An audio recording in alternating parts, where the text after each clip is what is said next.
투란도트의 잔인한 성격을 알고도 칼라프의 사랑은 변하지 않아. 젊은 왕자의 반응을 이미 예상하고 있던 시녀 공주가 말했다. 저는 왕자님이 이렇게 놀랄 것이라고 예상하고 있었습니다. 왕자님은 제 말을 믿을 수 있으신 거죠? 칼라프가 정신을 차리고 소리쳤다. 그럴 수가. 내가 제대로 들은 건가요?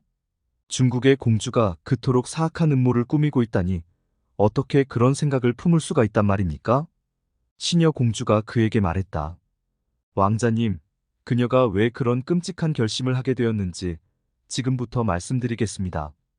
오늘 아침 어전 회의 때 저는 바로 공주의 옥좌 뒤에 있었습니다. 그녀는 왕자님이 정답을 말한 것에 대해 죽도록 분통해했습니다. 그녀는 처소로 돌아가서는 치밀어 오르는 증오심과 분노로 몹시 흥분해 있었습니다. 오랫동안 당신이 낸 문제를 생각했지만 답을 찾을 수 없어 절망에 빠졌습니다. 저는 그녀의 지나친 흥분을 가라앉히려고 다른 시녀와 함께 가진 애를 다 썼습니다. 그녀가 왕자님께 대해 좋은 감정들을 갖게 하기 위해서도 최선을 다했습니다. 왕자님의 뛰어난 용모와 재치를 칭찬하고 그렇게 하염없이 슬퍼하기보다는 왕자님과 혼인하는 쪽으로 마음을 돌리는 것이 좋겠다고 충고를 했습니다. 그러나 그녀는 남자들을 혐오하는 모욕적인 말들을 퍼부어대며 우리 입을 막았습니다. 공주가 말했습니다. 난 정말 남자들이 경멸스러워.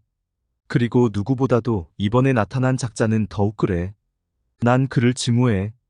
그를 죽이는 길밖에 그에게서 벗어날 방법이 없어. 나는 그를 죽이고 말 거야 라고 말입니다. 시녀 공주가 계속해서 말했다. 저는 그 음모가 가져올 끔찍한 결과에 대해 그녀로 하여금 생각해보게 했습니다. 다른 시녀 또한 공주가 이성적으로 판단하도록 최선을 다해 설득했습니다. 그러나 공주의 귀에는 우리의 충고가 들리지 않는 듯 했습니다. 그녀는 내일 아침 당신이 어전회의에 가기 위해 궁에서 나올 때 아무도 모르게 당신을 없애버리라고 환관 신복들에게 명했습니다. 이야기를 듣고 있던 노가이스 국의 왕자가 외쳤다. 오잔인한 공주여. 당신은 불행한 티무타시 아들의 애정을 위해 이런 최후를 준비하고 있었습니까? 이 칼라프가 당신에게는 그토록 끔찍하던가요? 당신은 나의 운명에 동참하기 싫어서 차라리 당신의 이름을 더럽힐 범죄로 나를 없애버리는 것이 낫다고 생각하는군요. 위대한 신이시여, 나의 생은 어찌하여 이렇게도 기이한 모험들로 이루어져 있나요? 어느 땐 탐낼 만한 행복을 누리고 있다는 생각이 들다가도 때로는 악의 수렁에 빠져 있는 것 같습니다. 시녀 공주가 그에게 말했다. 왕자님이 이처럼 불행을 겪는 것이 하늘의 뜻이라 해도 왕자님이 처한 위험들을 하늘이 예고해 준 것을 보면 미래가 나쁘지는 않습니다. 그렇습니다. 왕자님을 구하라고 저에게 계시했던 것은 분명 하늘입니다. 저는 왕자님 앞에 숨어 있는 함정을 왕자님에게 알려주는 것뿐만 아니라 왕자님이 그것을 피할 수 있는 방법도 알려주러 왔습니다. 저는 제게 충직했던 몇몇 환관들의 알선으로 보초병들을 얻게 되었습니다. 그들이 왕자님을 이 궁에서 쉽게 나갈 수 있도록 도와줄 것입니다. 왕자님이 궁을 떠나면 당연히 조사가 시작될 터이고 제가 그 배후에 있었다는 것이 밝혀질 겁니다. 그러므로 저도 이 운명의 궁을 떠나 왕자님을 따라가려고 결심했습니다. 저는 이 노예 생활이 싫습니다. 왕자님이 나타난 이후에 더욱더 궁 생활을 견딜 수 없게 되었습니다. 그녀가 계속해서 말했다. 시내의 정해진 장소에서 우리가 타고 갈 말이 기다리고 있습니다. 함께 떠나요. 그리고 가능하다면 베라족의 영토까지 가요. 그 땅의 군주 알렌게 왕자와 저는 피가 섞인 친척입니다. 그는 자기 친척이 알툰 칸의 손에서 벗어나 살아나온 것을 본다면 몹시 기뻐할 것입니다. 그리고 왕자님을 저의 구원자로 맞이할 것입니다. 우리는 여기보다 그곳에서 더 평온하고 행복하게 살 수 있을 겁니다. 저는 노예 사슬에서 벗어나 행복한 저의 운명을 즐길 것이고 왕자님은 아름다운 공주를 만날 것입니다. 그 공주는 왕자님의 아내가 되지 않기 위해 왕자님의 목숨을 빼앗는 것이 아니라 오로지 어떻게 하면 왕자님을 더 행복하게 해줄 수 있을까만을 궁리할 것입니다. 그러니 지체 말고 떠나요. 내일 태양이 다시 떠오를 때면 우리는 이미 베이징에서 멀리 떨어진 곳에 도착해 있을 것입니다. 칼라프가 대답했다. 아름다운 공주여, 나를 위험으로부터 구해주고자 하는 당신의 마음에 천번만번 감사드립니다. 제가 그 감사의 표시로 당신을 이 노예 생활에서 구출해 당신의 친척, 베를라, 칸의 영토로 안내해 드릴 수 있다면 얼마나 좋을까요?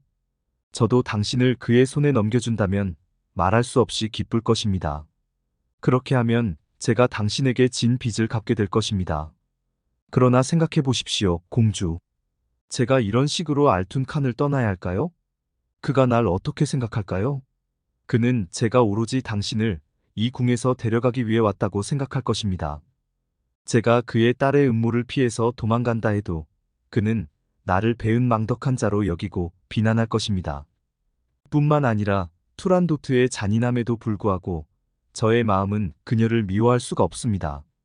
어떻게 내가 그녀를 미워할 수 있겠습니까? 나는 그녀를 숭배합니다. 나는 그녀의 모든 의지를 충실히 따를 수 있습니다. 그녀가 나를 없애고 싶어 한다면 절 제물로 바칠 준비가 되어 있습니다. 자신과 함께 떠나기보다는 차라리 죽을 결심을 하는 노가이스국의 왕자를 보자 시녀 공주는 울기 시작했다. 왕자님, 어떻게 저에게 감사하기보다 죽음을 바랄 수가 있습니까?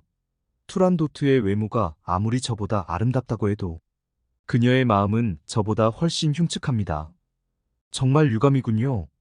오늘 아침 왕자님이 어전 회의실에 있을 때 저는 왕자님을 몹시 걱정했습니다. 왕자님이 알툰 칸의 딸의 질문에 대답을 못할까봐 두려웠지요. 그러나 왕자님이 질문에 올바르게 대답했을 때 제 안에서는 다른 불안감이 일었습니다. 공주가 왕자님을 해칠 것이라는 예감을 느꼈습니다. 그녀가 덧붙여 말했다. 왕자님, 제발 목숨을 위협하는 이 망나니 같은 짓에 끌려다니지 마십시오. 눈먼 사랑 때문에 이 위험을 가볍게 여기지 마십시오. 왕자님을 위해 두려움에 떨고 있는 저를 따라주십시오. 더 이상 지체 말고 이 궁을 떠납시다. 이 궁에 있는 자체가 저에게는 잔인한 고문이니까요. 이 말을 듣고 티무타쉬의 아들이 다시 말을 이었다. 공주여, 나에게 어떤 불행이 닥친다 해도 나는 이렇게 도망칠 수 없습니다. 당신은 나에게 행복 가득한 운명을 마련해주고 싶겠지만 나는 행복을 위해 태어난 사람이 아닙니다. 나의 운명은 투란도트를 사랑하는 것입니다. 그녀가 나를 끔찍이 싫어함에도 불구하고 나는 그녀에게서 멀어지면 죽음과 같은 인생을 살게 될 것입니다. 그러자 시녀는 벌떡 일어나 칼라프의 말을 끊었다. 그렇다면 할 수 없지요. 계속 머물러 계십시오.